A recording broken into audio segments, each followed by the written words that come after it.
Hello guys, welcome back to my channel. So I know it's been a very long time since I have posted, क्योंकि पहले exams चल रहे थे और फिर धीरे धीरे ऐसे ही मतलब फिर इन्होंने कॉलेज वालों ने लास्ट में इन्होंने असाइनमेंट इतने सारे दे दिए थे कि हम वही करते करते पागल हो गए थे और फिर उसके बाद मुझे टाइम नहीं मिला। तो नाउ आई एम हियर। तो एक तो तुम्हारा फर्स्ट ऑफ ऑल कि PPD का जो एडमिट कार्ड है वो तुम्हारा आ चुका है।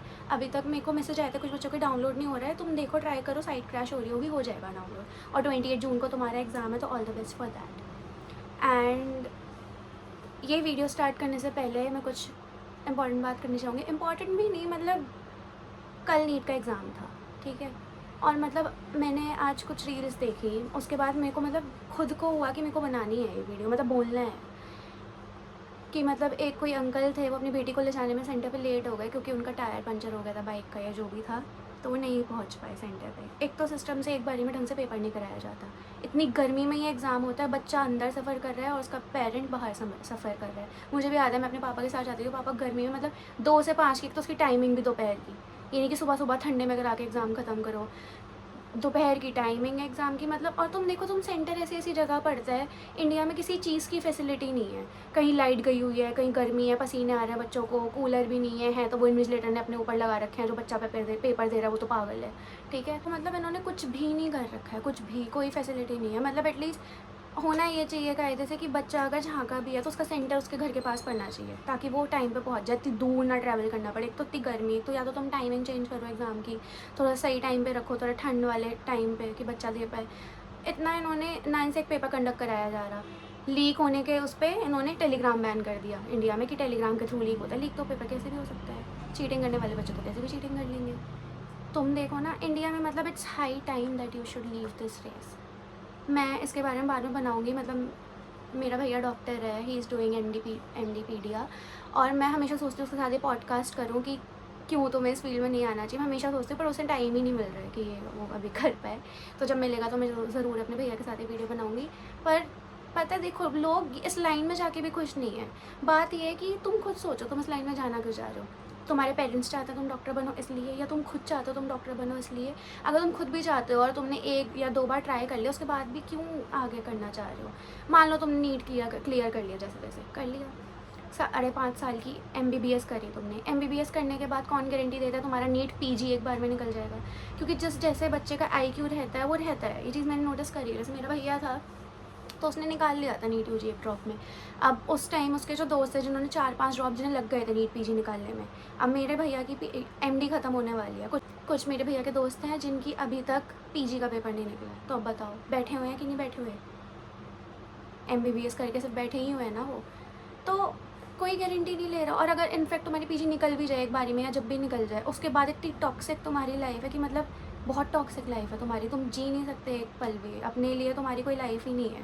तुम कोई छुट्टी नहीं ले सकते, तुम आराम करने अपने रूम पे नहीं जा सकते, तुम बस पेशेंट, मतलब गवर्नमेंट हॉस्पिटल में तो तुम्हारी ज़िंदगी बर्बाद है, तुम इतना समझ लो। तो मत इस चीज़ में पढ़ो बहुत ज़्यादा ना। इंडिया से करनी है बाहर जाओ, मैं तो कह रही हूँ बाहर से करो, इंडिया से तो मत करो। इंडिया वालों को ना ये एग्ज़ाम कंडक्ट करना आता और बस बोल देते कि पॉपुलेशन ज़्यादा है। पॉपुलेशन ज़्यादा है तो तुम्हें मैनेज करनी आनी चाहिए वो चीज़। क्या कर रहे हैं हमारी इंडिया की गवर्नमेंट, मुझे समझ नहीं आ रहा। और one exam doesn't define your worth, doesn't define who you are. मैं अगर अभी उस टाइम जाके उस वाली कशिश से बात करूँ जो ड्रॉप में थी, शी वॉज रियली डिप्रेस्ड, और उसे नहीं पता था, मतलब मुझे नहीं पता था उस टाइम मैं आगे लाइफ में क्या करूँगी। और मेरा था कि बस ज़िंदगी ख़त्म, आगे मैं क्या करूँगी, मैं तो कुछ कर ही नहीं सकती।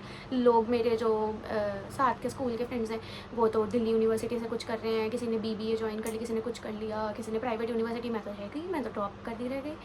और अगर मैं अब देखूँ अपने आप से पूछूँ तो लाइफ फिगर आउट हो जाती है, आगे चीज़ें हो जाती हैं, तुम्हें ये चीज़ सोचने की ज़रूरत नहीं है और डिप्रेस होने की ज़रूरत नहीं है।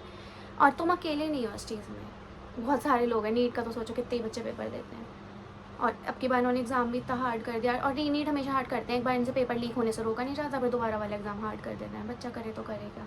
तो मेरे हिसाब से तो लीव दिस रेस। अगर फर्स्ट टाइम दिया है तो चलो कोई नहीं, तुम ड्रॉप कर चुके, ड्रॉप दोबारा मत करो। किसी इतनी मेहनत तुम, एक इंसान इसमें करता है ना, लोग सोचते हैं कि और फील्ड्स में स्कोप नहीं है, तो जिनमें स्कोप नहीं है तुम उसमें जाके इतनी मेहनत कर लोगे ना तो उसका स्कोप बढ़ जाएगा। मेहनत उस चीज़ में कर लोगे तो जितनी इस चीज़ में मेहनत कर रहे हो। तो अब let's get to our video, क्योंकि ये स्टोरी तो चलती ही रहेगी, इस पर बात करें तो व्हाट इज़ फिजियोथेरेपी। मेरे से बहुत बच्चे कहते हैं इस बारे में, दी सैलरी के ऊपर ये और क्या क्या मतलब आगे स्कोप है, क्या कर सकते हैं। तो finally I am making this video. पहले मैंने इसलिए नहीं बनाई और ना मैं बनाना चाहती थी पहले भी, क्योंकि I am also in second year. तो मैंने खुद अभी जॉब नहीं करी, मैंने खुद अभी अर्न करना स्टार्ट नहीं करा ना। मैं थर्ड ईयर में आई, मुझे अभी तक क्लिनिकल पोस्टिंग का एक्सपोजर भी नहीं मिला। थर्ड ईयर से मिलता है जो कि हमारे कॉलेज में। तो मुझे नहीं बताती रियलिटी, मुझे जितना लोगों से पता चलता था मैं सोचती थी उस इन्फॉर्मेशन पे क्या बनाऊँ, बट यू शुड नो। अब जितना मुझे एटलीस्ट पता है, जितनी बार चीज़ें मैंने सर्च करी और जितना वेरीफाई करी है इन्फॉर्मेशन अपने सीनियर से पूछ के जो भी, तो मैं तुम्हें सब बताने वाली हूँ। So what is BPT? BPT is bachelors of physiotherapy, ठीक है। तो ये कितने साल की होती है? 4.6 ईयर्स की होती है। 4 साल का तुम्हारा प्रॉपर कोर्स होता है। 6 मंथ्स की इंटर्नशिप होती है जो मैंडेटरी होती है हर जगह। और गवर्नमेंट इंस्टीट्यूट्स जो हैं वो उस इंटर्नशिप में तुम्हें पे भी करते हैं, ठीक है। स्टाइपेंड मिलती है तुम्हें 12K 13K तक मिल जाती है। प्राइवेट वाले तो नहीं देते, प्राइवेट वाले तो कुछ ले भी लेते हैं, उसमें भी फीस छोड़ो। तो ये होता है, ठीक है। पर लास्ट ईयर इसका एक करिकुलम आया था, NCHP ने निकाला था पूरा। अब इसमें ना एक वो है ड्रॉबैक मुझे जो लगता है कि जैसे हम MBBS करने जाएँ तो हर जगह सिलेबस सेम है। BPT में ये चीज़ है कि अभी तक सारे कॉलेजेस का सिलेबस सेम नहीं, क्योंकि करिकुलम नहीं है इसके लिए। हर जगह तुम जाओगे किसी भी कॉलेज में पता करोगे मेरे कॉलेज में फर्स्ट ईयर के सब्जेक्ट्स अलग है तो दूसरे कॉलेज में फर्स्ट ईयर के सब्जेक्ट्स अलग होंगे।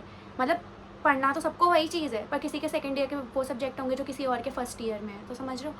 तो इसलिए ऊपर नीचे हो जाते हैं सब्जेक्ट, कोई करिकुलम नहीं है। उन्होंने निकाला था NCHP ने कि ऐसे फॉलो होगा, और अभी पूरा 5 साल का कोर्स है, यानी कि 1 साल की इंटर्नशिप होगी और पूरा हर कॉलेज में सेम करिकुलम फॉलो होगा। पर वो चीज़ अभी तक हुई नहीं है इम्प्लीमेंट।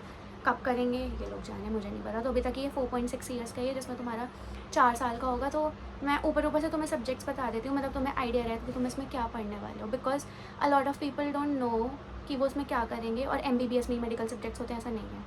पहली बात, इस फील्ड में ये सोच के मत आना कि ईजी है, ऐसे ही कर लेते हैं हो जाएगी, नहीं होगी। बहुत हार्ड है, ये भी पढ़ना पड़ता है। इसमें भी माई सम रिलेटिव्स दे ऑल्सो थिंक कि अरे तो ऐसी हो जाएगी, इसमें तो क्या ही करना है, मसाज वाली तो होता है फिजियोथेरेपिस्ट। बहुत पढ़ना पड़ता है, तो ये तो सोच के मत आना। तो फर्स्ट ईयर में रफली जो मेरे कॉलेज में सब्जेक्ट्स थे, एनाटमी, फिजियोलॉजी। एनाटमी पढ़नी पड़ती है तुम्हें पूरी ह्यूमन बॉडी की। फिजियोलॉजी पढ़नी होती है, जैसे हमारी NCERT में थी ह्यूमन फिजियो, अब पूरा एक्सपेंडेड वर्जन तुम्हें पढ़ना बहुत मोटी बुक होती है, ठीक है। बायोकेमिस्ट्री होती है तुम्हारी, पैथोलॉजी होती है, माइक्रोबायोलॉजी होती है, फार्मा होती है, फार्मा तो पढ़नी ही है, और सोशियोलॉजी होती है। और हमारे कॉलेज में इंग्लिश भी थी, इंग्लिश तो देना पड़ता है हमारे कॉलेज में। फर्स्ट ईयर का एग्जाम मैंडेटरी होता है। और जिन बच्चों की 10th तक हिंदी नहीं थी, 10th में हिंदी नहीं थी, तो उन लोगों को हिंदी का एग्ज़ाम भी देना पड़ता है। हिंदी पढ़ के उनकी क्लासेस होती हैं हिंदी की अलग से।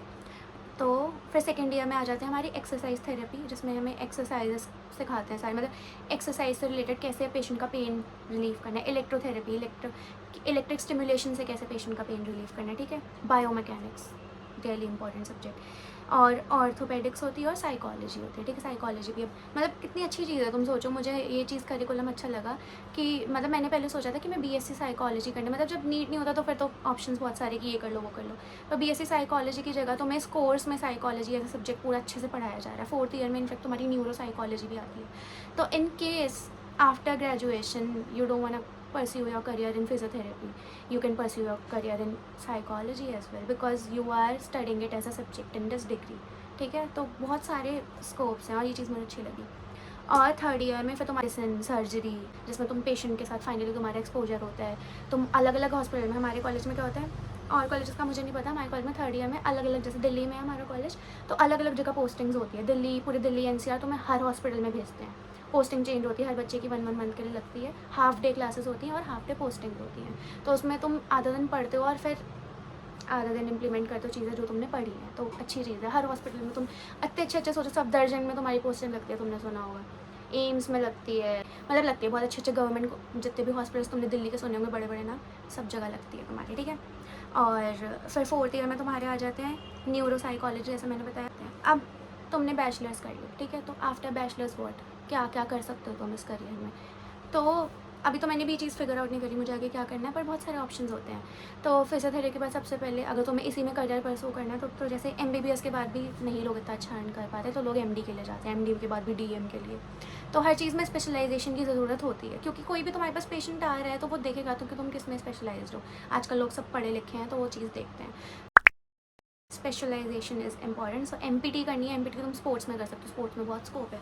मोस्टली लोग स्पोर्ट्स में करते हैं। सोचो इंडियन क्रिकेट टीम है, उसके साथ तुम उनके पर्सनल फिजियोथेरेपिस्ट बन जाओ। स्पोर्ट्स में तो चाहिए, कोई भी एथलीट होता है, कहीं भी डिसलोकेशन हो गई, कुछ भी इंजरी हो गई, लिगामेंट इंजरी, तुम कराओगे उन्हें, ठीक है, तुम उन्हें ठीक करोगे, ठीक है। और क्या कर सकते हो तुम इसमें, मतलब एमपीटी स्पोर्ट्स में कर सकते हो, मस्कुलोस्केलेटल में कर सकते हो, कार्डियोपल्मोनरी, पीडिया, जेराटिक, वुमेंस हेल्थ, ईटीसी, बहुत सारे ऑप्शन हैं एमपीटी करने के। जिसमें भी तुम्हारा इंटरेस्ट है उसमें जाओ, बहुत अच्छा करोगे आगे, ठीक है। अब किस तरीके के पेशेंट्स तुम्हारे पास आते हैं? सबसे पहले तो एक अच्छी चीज़, तुम पेशेंट्स को बिना मेडिसिन के ठीक करोगे, तो तुम्हारी जो तो चीज़ तुम कर रहे हो उसका कोई साइड इफेक्ट नहीं है। जैसे लोग जाते हैं आजकल, लोगों में ये चीज़ बड़ा चल रही है, कुछ फैमिलीज़, हम तो जी आयुर्वेदा कराते हैं, हम तो आयुर्वेदिक दवाइयाँ लेते हैं, हम तो जी होम्योपैथिक दवाई लेते हैं, हम तो जी एलोपैथिक दवाइयाँ लेते हैं, सबका ही होता है ना। कौन किस पे ट्रस्ट करे नहीं पता। सारी चीज़ें अपनी जगह अच्छी हैं और सब पेशेंट्स की, मतलब लोगों की हेल्प कर रही हैं। वो डिपेंड करता है कि लोगों का किस किस में बिलीफ है, लोग किस चीज़ को उनको सूटेबल क्या है। तुम्हारी चीज़ का कोई साइड इफेक्ट नहीं है, क्योंकि तुम मेडिसिन प्रिस्क्राइब ही नहीं कर रहे हो, तुम्हारा हाथों का काम है सारा। तुम्हारी स्किल पे डिपेंड करता है कि तुम कितना अच्छे से पेशेंट को ट्रीट करोगे। तो इसमें ना पेशेंट को कोई डर है ना तुम्हारा, बस ये है कि लॉन्ग टर्म पेशेंट और डॉक्टर का, मतलब पेशेंट और फिजियोथेरेपिस्ट का रिलेशन बन जाता है। बिकॉज थेरेपी के लिए एक दिन में तो नहीं वो ठीक तुम कर सकते हो उन्हें, कि दवाई दे दी हाँ भाई 24 घंटे में पैरासीटामोल खा ली ठीक हो जाओगे, नहीं। तो एक रिलेशन बनता है थ्रू आउट द थेरेपी। तुम उन्हें जानते हो, वो तुम्हें जानता हो, तुम उन्हें ठीक करते हो, वो तुम्हारे प्रोफेशन के बारे में अच्छे से जानते हैं और वो देखते हैं कि तुम उन्हें क्या करा रहे हो, दिखता है, हमारा काम दिखता है, ठीक है। तो स्ट्रोक के पेशेंट्स में तुम कराते हो। और बेड रिडन पेशेंट्स देख लो, बेड रिडन पेशेंट्स, जैसे हॉस्पिटल वालों ने रेस्ट पे दे दिया, कोमा में है कोई पेशेंट, अब कोई पेशेंट कोमा में है तो उन्हें कैसे हेल्प कर सकते हो? देखो क्या होता है, हमारी बॉडी, बिल्कुल लेमन टर्म्स में समझा रही हूँ, बिकॉज अगर अभी तुम 12th के बाद ही अभी तुम नहीं आए हो मेडिकल फील्ड में, तुम्हें नहीं समझ आएगा। तो हमारी बॉडी मसल एट्रोफी हो जाती है, तुमने सुना होगा मसल एट्रोफी, यानी कि अगर तुम बहुत टाइम तक उस मसल को यूज़ नहीं कर रहे, बस लेटे हुए हो एक जगह पे, ना तुम्हारे हाथ पैर चल रहे, कुछ हिल नहीं रहा। फिजियोथेरेपिस्ट कोमा पेशेंट्स को एक्सरसाइज कराते हैं ताकि जब वो कोमा से उठे तो वो उसकी मसल ये नहीं कि भाई वो चल ही ना पाए, इंसान चलना ही भूल गया, मसल चल ही नहीं पा रही, काम ही नहीं कर पा रही, ठीक है। दूसरा, ऑर्थोपेडिक सर्जन, हमारे ऑर्थो के जो सर हैं वो सीधा कहते हैं कि मैं, मेरे पास कोई भी आता है ना फ्रैक्चर के बाद सीधा फिजियोथेरेपी रिकमेंड करता हूँ। क्यों? मान लो फ्रैक्चर तुम्हारा हुआ है यहाँ पे, एल्बो का फ्रैक्चर हुआ है, ठीक है, यहाँ पे तुम्हारे प्लास्टर लग गया है, तो उसके बाद तुम्हारे ऐसी कास्ट तो तुम ऐसे ही रखोगे भैया हिलाना ही नहीं आ रहा, उसके चक्कर में तुम्हारा शोल्डर फ्रोज हो गया, फ्रोजन शोल्डर हो गया, या शोल्डर की मसल्स काम नहीं करे, तो शोल्डर पे तो करानी है ना एक्सरसाइज। और ये चीज़ ये नहीं कि तुम खुद कर सकते हो, फिजियोथेरेपिस्ट को पता होता है कैसे करानी है, हर किसी एज को कैसे करानी है, बच्चों के साथ कैसे कराना है, जेराटिक पेशेंट्स के साथ, यानी कि ओल्ड एज पेशेंट्स के साथ कैसे कराना है, अडल्ट पेशेंट्स के साथ कैसे कराना है। इसलिए हम पढ़ रहे हैं, 4 साल की डिग्री इसलिए कर रहे हैं, 6 महीने की इंटर्नशिप इसलिए कर रहे हैं। ये ऐसी चीज़ नहीं है कि तुम, आजकल लोग बहुत कहते हैं यूट्यूब पे एक्सरसाइज देख लिए हम कर लेंगे ठीक हो जाएंगे। तुम्हें नहीं पता, तुम यूट्यूब पे जो एक्सरसाइज है वो तुम्हारे लिए है या एक छोटे बच्चे के लिए या एक ओल्ड एज के लिए है, कैसे करनी है, कब करनी है, किस पेन के लिए करनी है, यू डोंट नो दैट। हम पढ़ रहे हैं, हमें पता है, तो ठीक है। और स्पोर्ट्स के, मैंने तो बताया स्पोर्ट्स के पेशेंट्स तो बहुत आते हैं, ठीक है। आजकल बहुत, हर कोई पेरेंट बचपन से अपने बच्चों को स्पोर्ट्स में डालता ही है, और इंजरी स्पोर्ट्स में बहुत ज़्यादा होती है, तो वो पेशेंट तुम्हारे पास आएंगे। ICU patient, post surgery patient, surgery के बाद पेशेंट्स बहुत आते हैं। आजकल वुमेंस में ये चीज़ बहुत चल रही है और होनी चाहिए, post partum physiotherapy. Post partum physiotherapy मतलब प्रेगनेंसी के बाद, डिलीवरी के बाद जब बच्चा हो जाता है तो वुमेन की बॉडी को हील करने में बहुत टाइम लगता है, जो मसल बेली होती है पूरी लूज़ हो जाती है, तो अपनी मसल्स को दोबारा स्ट्रेच करने के लिए, टाइटन करने के लिए फिजियोथेरेपी होती है उसके बाद, पोस्टमार्टम फिजियोथेरेपी। तो आजकल ये काफ़ी इसका स्कोप है, चल रहा है, तो करानी चाहिए ताकि बॉडी अच्छी रहे, शेप में रहे। तो basically what does a physiotherapist do? It helps people to move better, ठीक है, उनकी फ़िज़िकल हेल्थ को सही रखना और विदाउट एनी साइड इफ़ेक्ट। सोचो, ठीक है, इसका कोई वो नहीं है कि हाँ हम, आपने हमें ये कराया था, या आपने हमें ये मेडिसिन दी थी, हमें तो ये हो गया जी, नहीं, ठीक है। तो फिजियोथेरेपिस्ट का काम ही होता है, मैंने तुम्हें समझा दिया, ठीक है। अब आता है सैलरी पे, जो तुम्हारा सबसे फेवरेट टॉपिक रहता है। तो आफ्टर जस्ट ग्रेजुएशन तुम एक्सपेक्ट नहीं कर सकते कि एकदम से 1 लाख कमा लो, कोई नहीं कमा पाता आजकल। एमबीबीएस वालों को भी इतनी मिलती है, तो वो इतनी परमानेंट नहीं होती सैलरी। जैसे एमबीबीएस के बाद भी तुम जेआरशिप के लिए ज्वाइन करोगे किसी हॉस्पिटल में, तो वो भी 1 साल कर सकते हो, 1 साल उसमें मिलेगी 1 लाख, ज़्यादा नहीं मिलेगी, पीजी करनी ही पड़ती है। और दूसरा, अगर अपना कहीं क्लिनिक खोलोगे तो रूरल एरिया में शायद चल जाए, पर आजकल तुम मेट्रो सिटीज़ में खोलोगे तो लोग स्पेशलाइजेशन देखते हैं कि एमडी किस चीज़ में कर रखी है, एमएस है, एमडी है, क्या है, ठीक है। तो एकदम से 1 लाख तुम नहीं कमा सकते, हर फील्ड को टाइम चाहिए, हार्ड वर्क चाहिए, और स्किल पे डिपेंड करता है कि तुम कितना अच्छा कर पाओगे। तो अगर डायरेक्ट उसके बाद करोगे, तो ग्रेजुएशन के बाद कोई प्राइवेट क्लिनिक ज्वाइन करोगे, सोचो तो 15 से 30K में तुम्हारी सैलरी रहेगी, 15,000 से 30,000 के बीच में, ठीक है। क्योंकि अब तुमने अगर किसी का क्लिनिक भी ज्वाइन करा है, मान लो प्राइवेट, वो भी जितना अर्न करेगा उस हिसाब से फिर तुम्हें देगा, ठीक है। तो इतना नहीं होता शुरू में। और बाकी अगर तुमने प्राइवेट हॉस्पिटल करा, प्राइवेट हॉस्पिटल में भी इतनी रहती है 25,000 30,000 सैलरी, ठीक है। और अगर तुमने कोई गवर्नमेंट जॉब क्लियर करी, जैसे एम्स की गवर्नमेंट जॉब होती है, रेलवेज़ की होती है, बहुत सारे होते हैं, गवर्नमेंट हॉस्पिटल में तुम चले गए तो वहाँ पे 40,000 से 60,000 डिपेंड करता है। स्टार्टिंग 40 से 45,000 से होगी, धीरे धीरे बढ़ती जाती है उसमें, तो वो गवर्नमेंट में ही है। और अगर तुमने मास्टर्स कर ली तो थोड़ी और अच्छी सैलरी चली जाएगी। अब इसमें क्या होता है, इसमें सैलरी का मैंने पहले भी बहुत बार बताया, एक सोर्स से इनकम नहीं होती, मल्टीपल सोर्स से you can generate your income. तो फिजियोथेरेपी में तुम क्या क्या कर सकते हो, तो अपना क्लिनिक खोल सकते हो। तुम्हारे क्लिनिक पे पेशेंट आएगा, वहाँ पे पर पेशेंट तुम कितना चार्ज करोगे, और पर पेशेंट में एक बार नहीं, जितनी बार पेशेंट थेरेपी के लिए आएगा हर बार तुम चार्ज करोगे, ऐसा होता है, ठीक है। तो वहाँ से तुमने अपनी इनकम जनरेट कर ली, प्लस तुमने एक हॉस्पिटल में ज्वाइन कर रखा है, वहाँ से तुमने अपनी इनकम जनरेट कर ली। Third and the most important, मतलब इससे सबसे ज़्यादा इनकम आती है होम विजिट्स। आजकल लोगों को हर चीज़ अपने घर पे बैठे हुए चाहिए। जब ज़ेप्टो ब्लिंकिट कितना चल रहा है तुम खुद सोचो, और अर्बन क्लैप आ गई, यस मैडम सलून्स वगैरह आ गए, मतलब लड़कियों का मेकअप भी, स्पा, सब कुछ घर में। मतलब किसी के इंसान को बाहर निकलना पसंद नहीं है, जब भी लोग बैठे बैठे फिर आलसी हो जा रहे हैं, असली फिजियोथेरेपी की ज़रूरत पड़ रही है। तो घर पे बैठे बैठे सारी चीज़ें दी हैं, तो लोगों को बाहर जाना नहीं पसंद, तो होम विजिट्स, एक फिजियोथेरेपी क्या करता है, होम विजिट करता है, पर्सनली उनके होम पे जाके उनको थेरेपी कराता है, थेरेपी सेशन जैसे। तो तुम वहाँ पे चार्ज कर सकते हो, 1 आवर का कितना चार्ज करना है, उसमें अच्छा चार्ज कर सकते हो। तो होम विजिट से सबसे ज़्यादा इनकम जनरेट होती है। मान लो 1 घंटे का तुम 1500 या 2000 चार्ज कर रहे हो पर पर्सन, ठीक है। उसमें भी फैमिली में कितने पर्सन्स को तुम करा रहे हो। हाँ, ये चीज़ यहाँ पे एक फैक्टर आ जाता है कि गर्ल्स के लिए इतनी सेफ़, मतलब तुम किसके घर जा रहे हो, वो कैसे लोग हैं नहीं पता। तो पहले मैं ये रिकमेंड करूँगी कि अपना क्लिनिक खोलो, थोड़े बहुत पेशेंट्स वहाँ से बिल्ड करो। जब तुम्हें पता चल जाएगा कि पेशेंट कैसा है, अच्छा है, तुम्हारा रिलेशन एक बिल्ड हो जाएगा, जब जाके तुम होम विजिट करना स्टार्ट करो उनके, कि हाँ we can provide you home visits, ठीक है। या अगर तुम कर रहे हो तो देखो कि तुम्हारी फीमेल पेशेंट है जिसको तुम होम विजिट्स कर रहे हो, ठीक है। वहाँ का पहले घर का माहौल देखो। मेल पेशेंट के लिए एकदम से मैं तो नहीं रिकमेंड करूँगी, कोई भी रिकमेंड नहीं करेगा, क्योंकि नहीं पता भाई कोई कैसे, लड़कियों के लिए तो कोई जगह सेफ़ नहीं है। इसलिए मेरे मम्मी पापा पहले डरते थे कि इस फील्ड में आगे होम विजिट वगैरह का होता है, तो यहाँ से you can generate good income, but you need to be alert also, ठीक है। तो मैंने इनकम का बता दिया। अब क्राइटेरिया कैसे तुम ज्वाइन कर सकते हो फिजियोथेरेपी, तो 11th-12th में तुम्हें पीसीबी लेनी पड़ती है, ठीक है। 50% से पास होना पड़ता है, इतना तो है ही तुम्हारा रिक्वायरमेंट। और इसके अलग अलग एग्ज़ाम्स होते हैं। नीट के थ्रू फिजियोथेरेपी का अभी तक नहीं है, अगले साल से इम्प्लीमेंट होगी ये चीज़। पर नीट के थ्रू कुछ कॉलेजेस महाराष्ट्र में है जो कॉलेजेस नीट के थ्रू दे देते हैं, कुछ कॉलेजेस नीट के स्कोर पे तुम्हें फिजियोथेरेपी। और बाकी प्राइवेट कॉलेजेस में तो तुम सीयूईटी का एग्ज़ाम दो, सीयूईटी का भी ना, तो प्राइवेट कॉलेजेस में तो ऐसे ही एडमिशन दे देते हैं, मतलब तो अपने 12th के मार्क्स वगैरह दिखाओ और तो प्राइवेट कॉलेज में मिल जाएगा। अब गवर्नमेंट कॉलेजेस का हर किसी का अपना अपना पर्सनल एग्ज़ाम होता है, इसका कोई अभी तक एक एग्ज़ाम नहीं है। तो जैसे मैं जिस कॉलेज में पढ़ रही हूँ PDNI PPD, उसका इस एग्ज़ाम होगा, जिसकी फॉर्म डेट्स निकल चुकी हैं, उसका तो 28 जून को एग्ज़ाम है, तो तुम वो नहीं भर पाओगे। पर अमर ज्योति एक और इंस्टीट्यूट है दिल्ली में, इसका भी काफ़ी नाम है, अमर ज्योति के फॉर्म्स अभी आउट हैं, तुम वो भर सकते हो। और कौन सा भर सकते हो, पिजमर, हाँ, PGIMER, मतलब PGI चंडीगढ़ जो कॉलेज है बहुत अच्छा कॉलेज है, मतलब इसका मैंने भी एग्ज़ाम दिया था, पर उस टाइम तक मेरा यहाँ पे हो गया था एडमिशन, तो मैंने इसका रिज़ल्ट देखा नहीं था।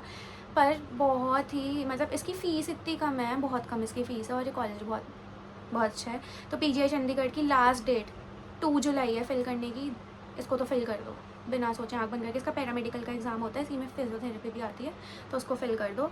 और बाकी जामिया मिलिया इस्लामिया JMI का अपना अलग एग्ज़ाम होता है, इसको देखो, मुझे पता नहीं है डेट्स के बारे में भी श्योर नहीं हूँ, तुम सर्च करो, मैं तुम्हें बता रही हूँ बस।